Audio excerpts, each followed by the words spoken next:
The native Matsole people of the Lost Coast had a great respect for water. They were taught to never speak before a rushing river, and to keep quiet before an ocean wave crashed on shore. Only the elders were permitted to speak in the presence of water.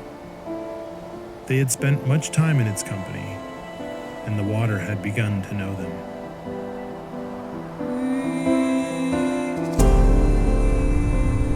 Visiting this remote parcel of land gave me a chance to lose myself, while also finding the solace that I desperately needed.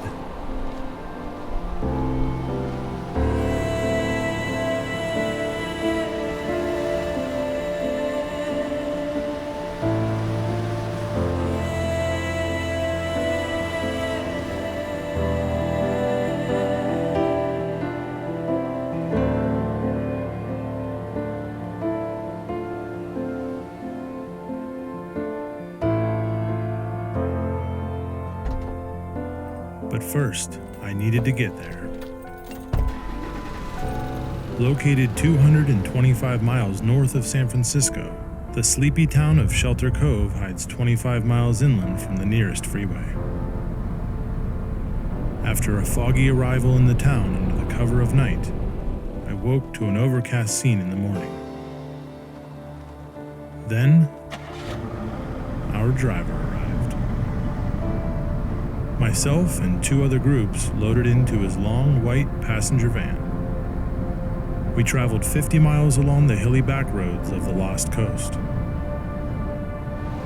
Our driver informed us of the history of the local Matsole people who lived here for millennia before us. When one passenger asked what had become of the tribe, he responded, "The story of the Matsole is not one that makes me feel proud to be a white man." More on that later.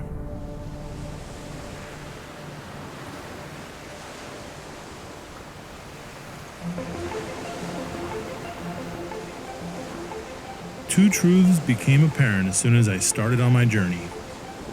Beach hiking will slow you down to a crawl. With each step, I struggled to gain traction.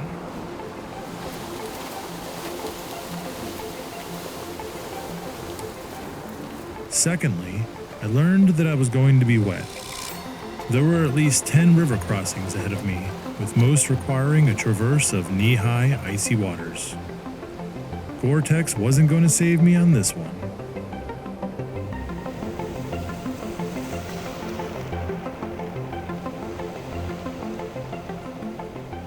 Bull kelp lined the beach, reminding me that there was also life just under the surface of the rough ocean waves.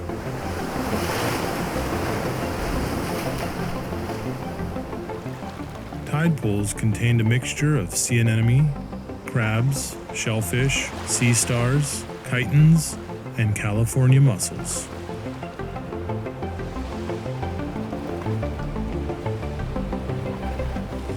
Fresh water was also abundant along the trail. The recent rains had left fresh water literally pouring out through the volcanic walls. It was definitely a relief to not have to carry many liters of water with me on the trail. As I approached Punta Gorda and Conical Rock, the tides were already rising.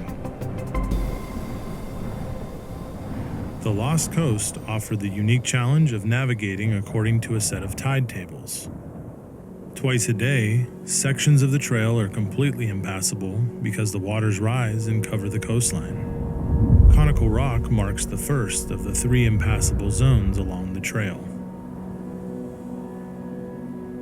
I decided to take precaution and found a high route above the waterline. I took a moment to breathe in the salty ocean air and gaze out over the Pacific. As I descended the south side of the bluff, I was given my first glimpse of the famed Punta Gorda lighthouse. Nicknamed the Alcatraz of lighthouses because of its remote location, the 27-foot tall concrete structure was placed into operation in 1912. Its foghorn blasted out over the bay every 15 seconds, followed by 2 flashes of its light, until it was eventually found to be too expensive to operate, and it was deactivated in 1951. Even during its operation, ships still crashed into the hidden sandbars. Most famously, the ocean liner named the SS Bear, which shipwrecked off of Sugarloaf Point in 1916. Exploring the remains of this century-old structure left me with a feeling of isolation that the original keepers must have experienced during their watch.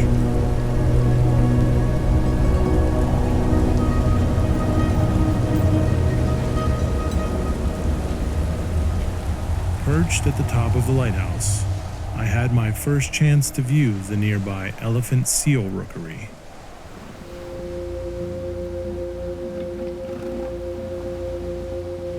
These creatures were enormous, with the males weighing up to 5,500 pounds, which is 10 times more than their female counterparts.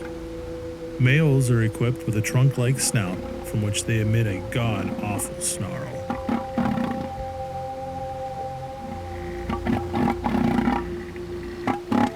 Every December, these creatures waddle ashore in order to claim territory as the mating season begins. Each alpha bull mates with a harem of 50 to 75 cows.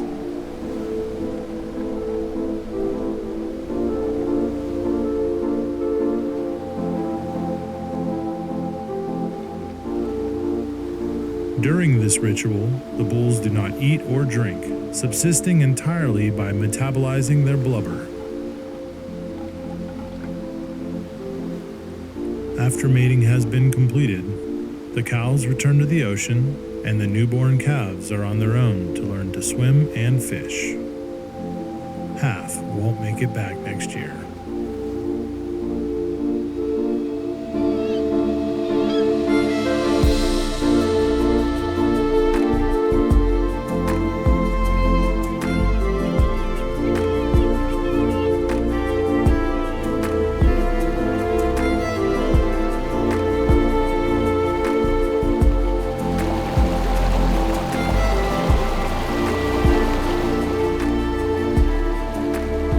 Approaching the second impassable tide zone, hunger began calling out, so I decided to call it a day and set up camp. This placed me directly adjacent to what is known as Sea Lion Gulch. While I prepared my site for the cold night ahead, the sea lion colony out on the rocks barked and battled.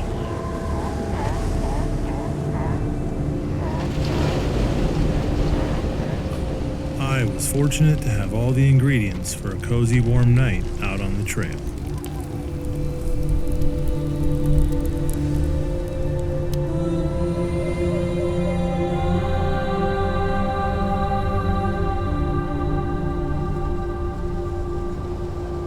The next morning when I awoke, the sea lions were still up to the same hijinks. Some were peacefully taking in the warm rays of the rising sun, while others were still battling it out for that number one spot.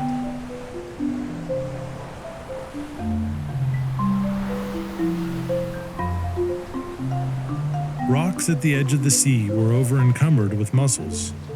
This in turn attracted sea stars, or starfish as I grew up calling them.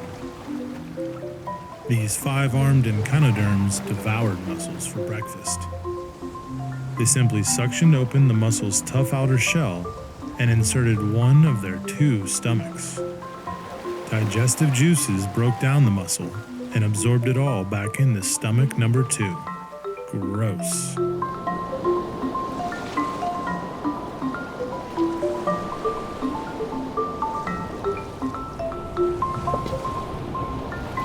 As I crossed another river and passed by a gushing waterfall that sprung directly out of the sedimentary rock, I decided to lose the waterlogged Gore-Tex boots and opt for the lighter and airier flip-flops.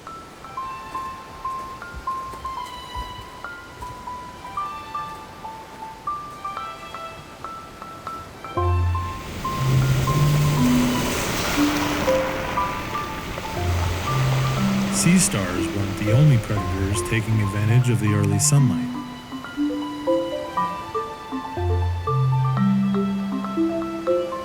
And then, further along the trail, tiny sun-bleached bones were scattered about.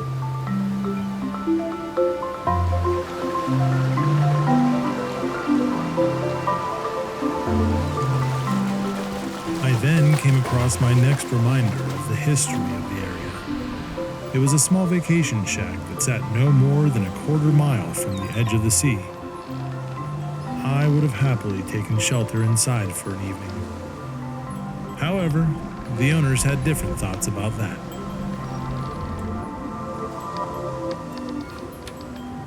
Even though this rugged coastline can be treacherous, that has not stopped humans from trying to inhabit these lands for millennia. The Matsol people lived here for at least 6,000 years prior to any European settlers. The natives were as many as 8,000 prior to contact by the Europeans, but by 1910, there were only 10 full-blooded Matsol left. What happened here was no less than a genocide. The few members of the tribe who remained in the watershed eventually succumbed to the measles virus, taking the Matsol language and culture with them. What little we do know of the people's ways was extrapolated from the culture and habits of the neighboring tribes of the Bear River and the Sinkyone. It is important to understand what happened on these coastlands so that we will never let history repeat itself again.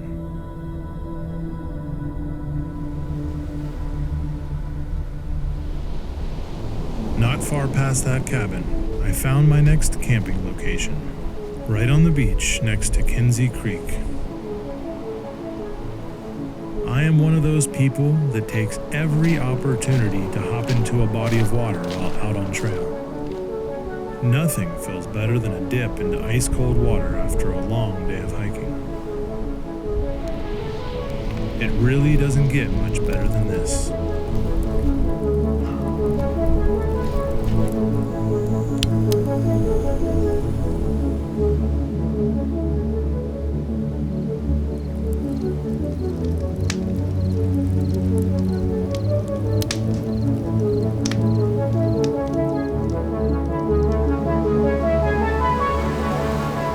Being woken to the sound of the ocean's rhythmic waves was a great way to start my day.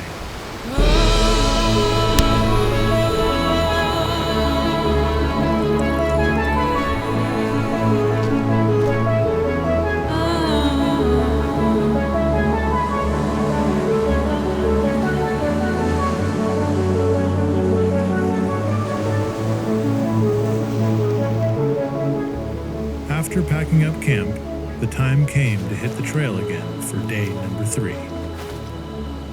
According to the map, this day's itinerary was a mixed bag of inland trails and rocky shores. My first wildlife encounter of the day was an unusually long red centipede that was crossing the trail.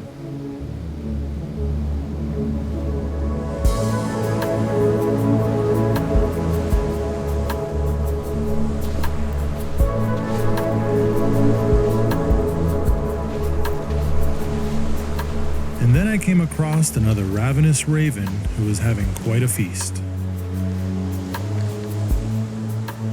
This little guy was gorging himself on a buffet of Dungeness crab. Nearby, I found what I believed to be an elephant seal skull. A bit farther along the trail, I came across another vacation home. This one was a bit nicer. It even included a detached garage, since there is a rugged dirt road to get down here. Everywhere that I turned my lens, beautiful light emerged. It was like being surrounded by an impressionist painting.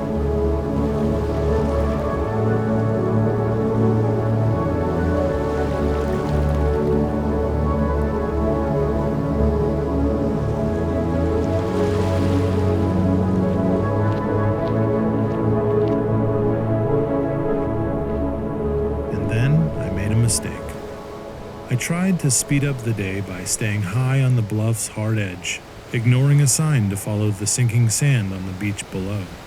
While this strategy helped me for a bit, I came to a place where a mudslide took out a large portion of the trail. Even so, I followed a path that I found of some very unstable scree. After traveling very cautiously for about a quarter mile, I deemed this trail far too dangerous to continue, and I retreated back the way that I came. After a mile of rock hopping and sinking stone fields, I finally came to my campsite for the night at Shipman Creek. The tide was rising and my new campsite was in the midst of the third impassable zone. Trepidation set in, but I was fortunate to have a camp buddy that night named James Steely. James had previously camped this exact location 3 nights prior, as he was completing an out and back trip of the coast. He assured me that the tide would not carry me out to sea that evening.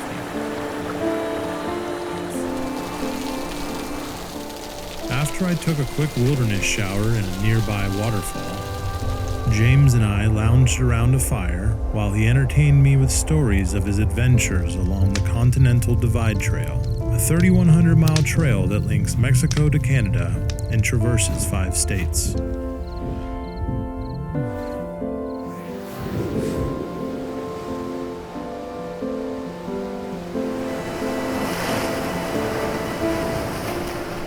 There was really nothing left to do but pack up camp and hit the final section of trail on the way back to the Black Sands.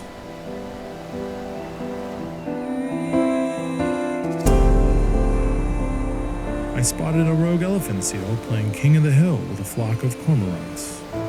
I think it's safe to say that she had this game in the bag that morning.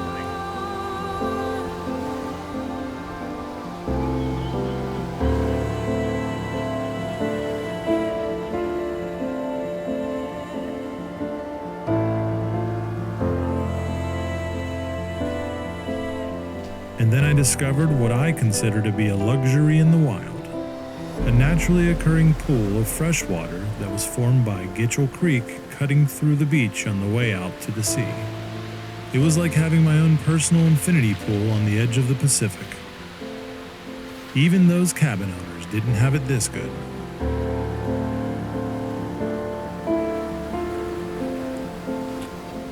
I got dressed and hit the trail once again. After some time, I reached the true black volcanic sands that I was anticipating. Formed by tectonic activity just offshore, the spongy sands made me earn every single step. So it was with great excitement that I saw the Shelter Cove trail parking where I had left my truck just days before. Not only was I dreaming of a hearty bowl of clam chowder, but I also left an ice-cold beer waiting my arrival. Until next time, my coastal companions.